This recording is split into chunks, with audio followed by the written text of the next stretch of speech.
बुद्धिमान तोता की कहानी। बहुत समय पहले की बात है। एक घने जंगल में एक तोता अपने दो बच्चों के साथ रहता था। उनका जीवन खुशी खुशी बीत रहा था। एक दिन जंगल से गुजरते एक शिकारी की दृष्टि तोते के बच्चों की खूबसूरत जोड़ी पर पड़ी। उसने सोचा कि राजा को देने के लिए ये तोते बहुत सुंदर उपहार है। वह उन तोतों को पकड़कर राजा के पास ले गया। जब उसने वे तोते राजा को उपहार स्वरूप दिए तो राजा बहुत खुश हुआ और शिकारी को उसने 100 सोने के सिक्के इनाम में दिए। राजमहल में लाए जाने के बाद तोते सबके आकर्षण का केंद्र बन गए। उन्हें सोने के पिंजरे में रखवाया गया। हर समय सेवक उनके आगे पीछे दौड़ते रहते। नाना प्रकार के ताजे फल उन्हें खिलाए जाते। राजा उनसे बहुत प्रेम करता था। राजकुमार भी सुबह शाम उनके पास आकर खेला करता था। ऐसा जीवन पाकर दोनों तोते बहुत खुश थे। एक दिन छोटा तोता बड़े तोते से बोला, भाई, हम कितने खुशनसीब हैं जो इस राजमहल में लाए गए और ऐसा आरामदायक जी पा सके। यहाँ हर कोई हमसे कितना प्यार करता है, हमारा कितना ख्याल रखता है। हाँ भाई, यहाँ हमारी जरूरत की हर चीज बिना मेहनत के हमें मिल जाती है। हमारा जीवन पहले से अधिक आरामदायक हो गया है।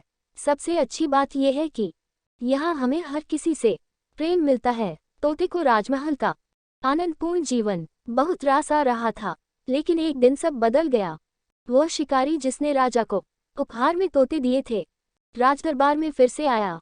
इस बार उसने एक काला बंदर राजा को उपहार में दिया। अब काला बंदर राजमहल में सबके आकर्षण का केंद्र था।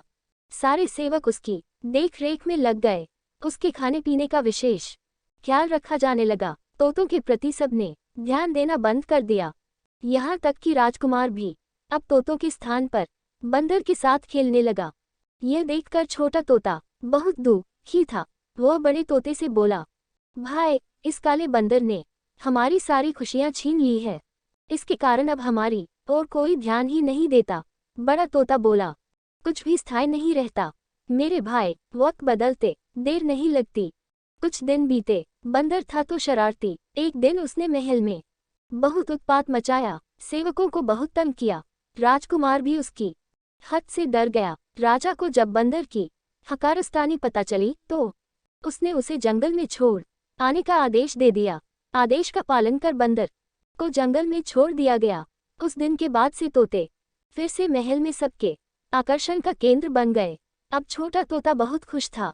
वह बड़े तोते से बोला, हमारे दिन फिर से वापस आ गए भाई। बड़ा तोता बोला, याद रखो मेरे भाई, समय कभी एक जैसा नहीं रहता, इसलिए जब समय साथ न दे तो दुखी नहीं होना चाहिए।